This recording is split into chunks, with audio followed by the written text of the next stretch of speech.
Zuzá, 53 rokov, Bratislava, Praha.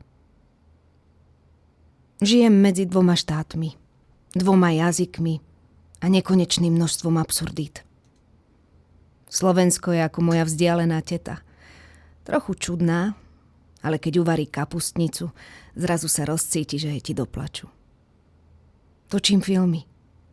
Už ani neviem, kde je môj domov, tak si ho natáčam. Ale chýba mi Dunaj. Ako sa máš, Slovensko? Jano, 45 rokov, Bratislava.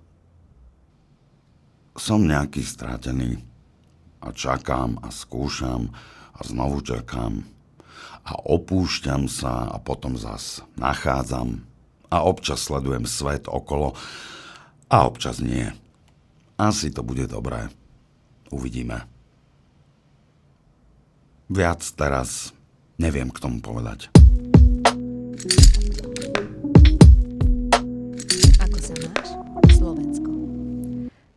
Lívia, 23 rokov, Nižný Slavkov, Slovensko. No, bývam v Stupave. Základná škola so šikanou. Stredná škola ešte pridala anorexiu a psychiatriu. Práca nič moc. Život? Riadne na piču. Ale stále sa smejem a snažím sa byť lepším človekom. No povedzme si to na rovinu. Každý deň bojujem s tým, čo zjem, či pôjdem von, alebo či vôbec mám žiť. Čo už. Človek cez tie všetky sračky sa už stane voči nim odolný. A predsa príde niečo nové a stále ho to prekvapí. Bisexuál s hraničnou poruchou osobnosti a k tomu nebinárny človek na Slovensku nemá právo na nič. Tak čo si myslíš, ako sa mám?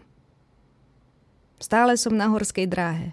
Raz v nebi a inokedy pod dnom, zahrabaný v bahne. Miluj ma alebo neznášaj. Aj tak si na teba budem pamätať vzlom a skončím znova na psychiatrii. Ako sa máš, Slovensko? Samo, 44 rokov, Bratislava. Keď sa ma známi pýtajú, ako sa mám, zvyknem odpovedať, že primerane. Je to jednoduchšie a kratšie, ako spomínať, že ma šľak triafa z toho, že na celom svete víťazia tlčhubovia, narcisovia a nehanební hajzlíci, že cítim svoj stredný vek na zvetrávaní tela a strate nadšenia pre veci, čo ma kedysi bavili. No a to ani nehovorím o drahote v obchodoch. Nuž, primerane k tomu sa mám fajn.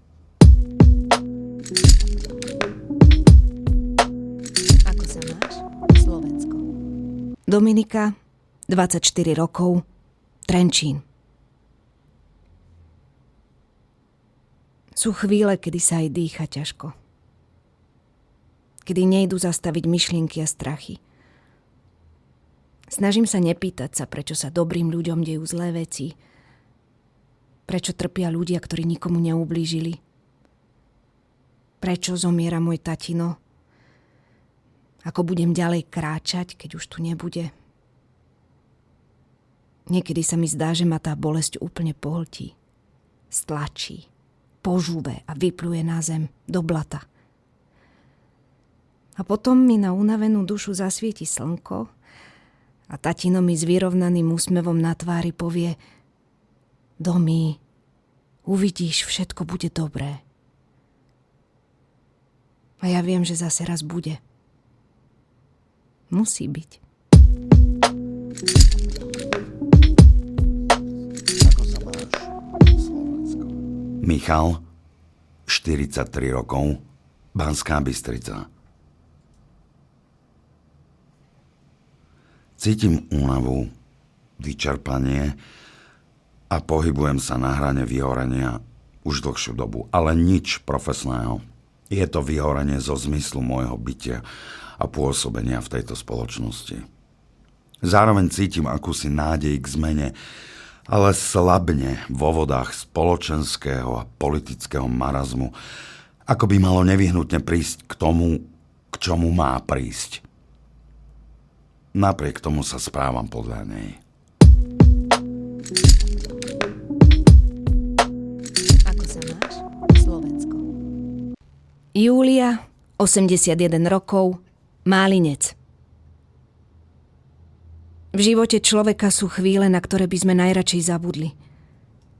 Ale sú chvíle, ktoré by sme chceli zastaviť, aby trvali čo najdlhšie. Radosť prežívania s našimi deťmi, vnúčatami, ale najväčšou radosťou sú naše pravnúčatá. Do ďalšej budúcnosti im prajeme, aby ju prežili v pokoji a láske, ktorá dnešnému svetu veľmi, veľmi chýba. Ako sa máš, Slovensko? Bene, 41 rokov, Bratislava. Boris, dík. Mám sa fajn, ak si odmyslím okolitý svet. Čo už nám iné zostáva. Teším sa z maličkostí, ktoré sú veľké, ako moja dcéra.